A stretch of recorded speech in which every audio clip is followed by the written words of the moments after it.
Good evening. I'm Tina Tasaka with Cannabis X America, and we are down here at First Friday. Yeah! First Friday, and it's January 3rd, 2025 in Phoenix, Arizona. Thank you to Flicker Lighter. We are down here for the very first time, and we are just going to have an incredible evening. And here's our first guest. Hey, we ran into our great friend, Freddie, Freddie, with Caviar Gold. Yes. Happy New Year. Happy New Year. As a matter of fact, we were just standing over here, and all of a sudden I see this remarkable man walking toward me, and you are dressed up from head to toe, and you're wearing my favorite colors. Yes. And I was like, I know this guy. So we just popped in here, and I thought we'd just spend a little time together talking about the industry. And I always love seeing you. Always love seeing you too. Yeah. And I had to remark that the last time we saw each other and the last time that we spoke, it was 110 plus degrees. Yeah. Shout out to Earl Cup. And it was sweltering, and we still were on microphones and still doing interviews, and it was tough. It was real tough duty, but we were in shorts and tank tops you got to get out there and do what you got to do. But here we are in gloves and stuff. It's not quite that cold out tonight, but it's gonna drop. It will still continue to drop out here, but I just don't want to be cold at all.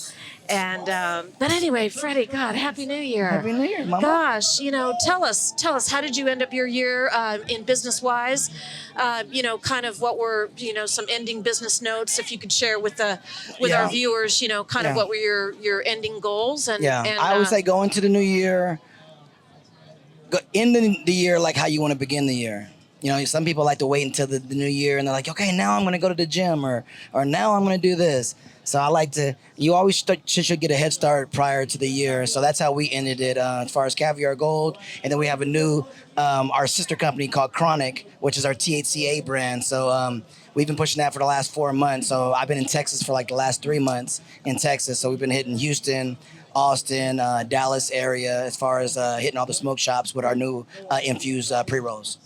Excellent. That is certainly right. I remember us talking about that when we were at Earl Cup. I remember you were getting ready to launch that brand. So this is excellent timing for us to have this follow-up. Yeah. This is so fantastic because Texas is absolutely booming in the smoke shop area with the D9 products, the CBN, and this is fantastic. So, do you have a number of stores that you guys would be in terms of Texas? Yeah, in Texas right now, we're probably working on with about 40 stores right now, and out there it's all smoke shops, so it's not it's not collectives, or it's not dispensaries. Some are called dispensaries, but they're all smoke shops. Oh, sure. And but it's a grind because there's so many more of those than it is with dispensaries here compared to there, where there's a smoke shop on every corner. So I've been on the grind as far as like hitting one and then cross the street, go to another one, and then go to another one, and giving out samples and and talking here, and then following back up. So, and then out there trying to build a team of, with any business, you're trying to build a solid team that has real workers. A lot of people want to get into the marijuana industry, especially those that smoke marijuana, they get into the industry. And they're, shout out to all my stoners out there, but there are stoners out there that give us the representation of laziness. And so when you come into the cannabis industry, you want to work because you figure, I smoke weed, I want to work in the weed industry. But if you're just a guy or a girl that just wants to smoke weed all day long and get paid for it, we're not doing that. You have to get out there and work. So some people get surprised when they get into the cannabis industry and realize how much work is put in. It's not about just smoking weed. You got to work. You know what I mean? It's like working for Budweiser. You're not gonna get drunk all day long. You got to work. You know what I mean? There is no question that this industry, that people work so hard. I mean, the hours are just insane. Oh, yeah. I mean, the hours are just unbelievable. And I mean, whether you're a startup, whether you're already rock and rolling and you're on year 5, you're on year 8. I mean, you're getting stuff flinged at you. You're constantly having to pivot. You've got regulations, you've got compliance, you're having to change, you're having to do this, you're having to do that. You're constantly having to modify your product. You're having to change packaging. You're having to do a million flips in the air. I mean, this industry is tough. It's tough. You better have super thick skin. For sure. We wear a lot of clothes because we're so For thick-skinned sure, in this yeah. industry. I'm bald-headed because if not, I'd be pulling my hair out. I don't know how you keep yours. It is real tough. You know, I'm curious about, though, Texas, just two things. Yeah. You know, so one thing about the smoke shops that I'm real curious about, because Yes. so one thing for the record and for our viewers, you know, so, you know, we can just ramble things off, you know, so now we are up to 25 states that are recreational, meaning that adult use is fully legal in 25 states, and I believe we're at 40 now for medical, meaning that Kentucky went live for medical marijuana on Jan 1. Congratulations to Kentucky. Tina Talk to Kentucky. Congratulations to Kentucky, January 1. Yes. So I believe those are the numbers, or I'm very close. So Texas, absolutely not legal for medical or for recreational. They're close. Although Texas has some very unique criteria. For example, there's some things with seizures. There's some things that with glaucoma, I believe, in Texas. There's some extreme uniqueness that you have to qualify to get medical cannabis in Texas, and then the dosage is so low. Yeah. So believe me, these people in Texas, they are looking for the D9. They are looking for it. THCA, a lot of people are looking for it. The THCP. THCA, they are looking for it because they want pain. They want relief.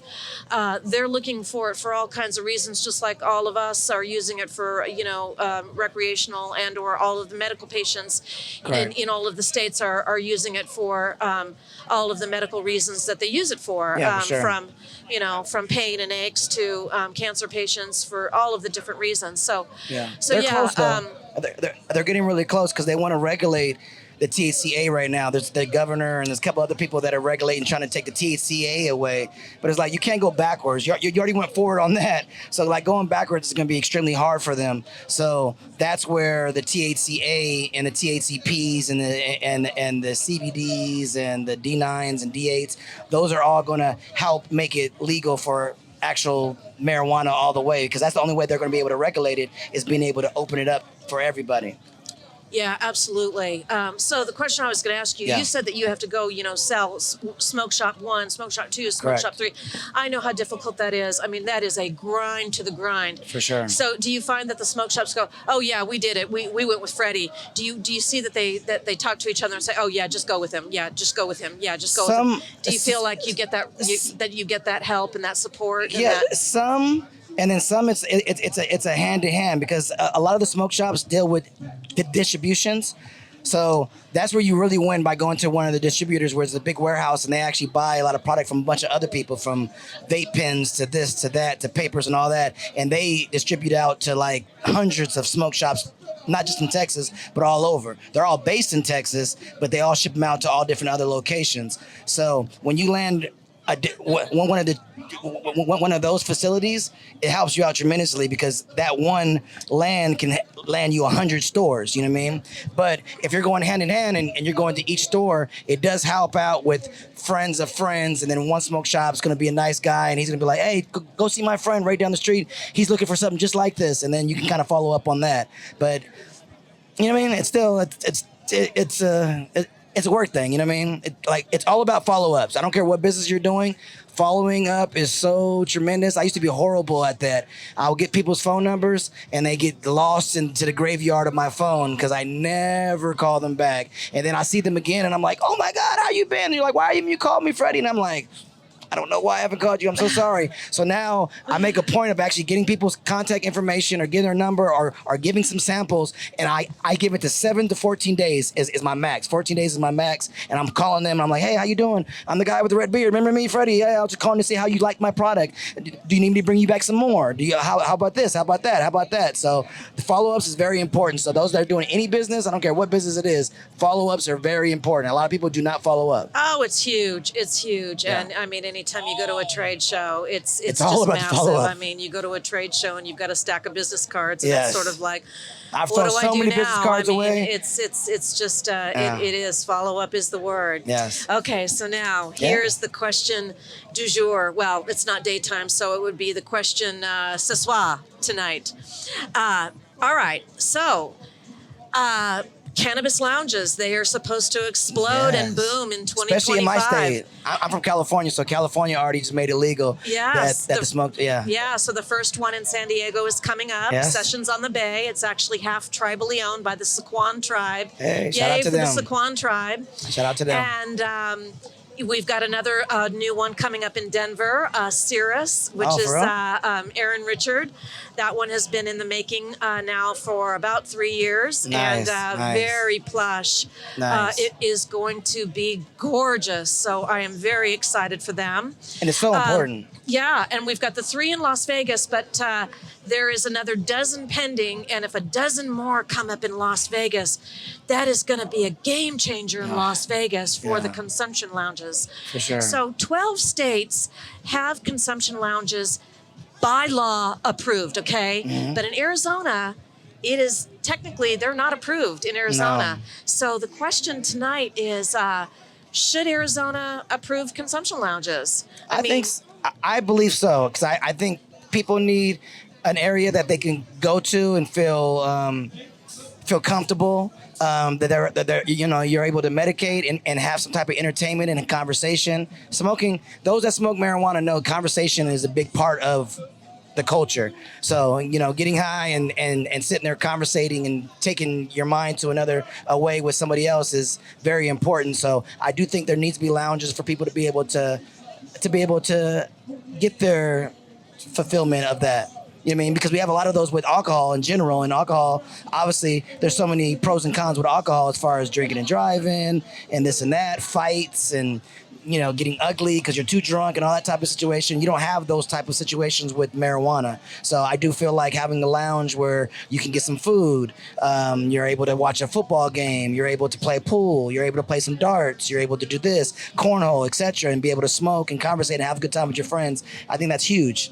Very important. And your state did just pass 1775. Yes. Gavin Newsom did sign that bill Shout out to Newsom. approximately 2 months ago, meaning that consumption lounges will be able to sell food. They can sell non-alcoholic beverages. Mm-hmm. They can have music and entertainment. So now they're going to be profitable. Yes. That's the kickoff. That's the kickoff. And then I'm not trying to cut you off, but I want to add on to the non-alcohol. I have a lot of friends that have stopped drinking alcohol, and they drink the non-alcohol drinks that they sell inside the bars right now. And they have a lot of the mixtures in it. I didn't know. I thought it was more like a soda or a juice. I didn't know that those drinks have things that make you feel like there's some mushrooms in it. Not like the psychedelic, but it gives you a feeling of feeling a little relaxed and a little smiley. And I didn't know that. I thought those cocktails that they were selling were just like a soda or a juice, but it's not. They actually have things in there. So that's very important to add that into the repertoire of the marijuana culture. Oh, sure. I mean, besides the cannabis lounges, the actual cannabis beverages are supposed to boom as much. Well, the cannabis beverages are going to boom much greater than the cannabis lounges, just because there's just so many of them already on the market. Correct. So the boom is already here. 2 days ago, I read that the makers of Samuel Adams, they're launching their own brand of cannabis beverages. Oh, I feel like they all are. The Boston Beer Company. Yeah. And so they've come out with a 10 milligram THC beverage. They're launching it in Ontario. So that sounds to me like Canada first. And the good thing about Canada, where you can do it there, because we're in Canada as well. The good thing about Canada is that you sell. I don't know if those that don't know this, but if you have a cannabis brand and you want to be in Canada, you don't sell like how you sell in the States. You're not selling to the dispensaries. You're not selling to an owner. We sell to the government. So all brands sell to the government. The government buys the product large amounts on pallets, and then the government distributes it out to all the stores throughout the whole country. So it's kind of cool because you get your money, it's like guaranteed because the government's buying it from you.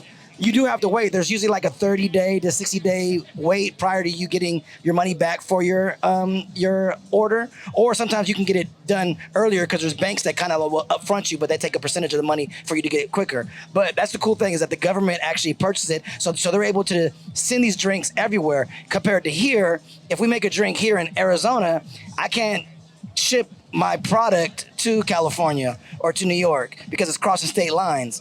So that's the area where we hit the walls in the States, is crossing state lines. That's where the THCAs and the D9s and D8s come in handy, because those companies are able to ship to other states because there's no regulation on that. Yeah. But actual THC, we can't. You know, I mean, each state that we're in, we have to have a facility in each state that we're in. Yeah, and so many of those drinks have been taken off the market, put back on the market, Correct. taken off the market, and put back on the market, and then they've been outlawed in California, and they've been outlawed in Nevada, and it's just a it's hard. constant roller coaster. But anyway, well, Freddie, so let's before we wrap up, I would love to just know maybe what is one of your top goals in 2025 going into this fabulous new year.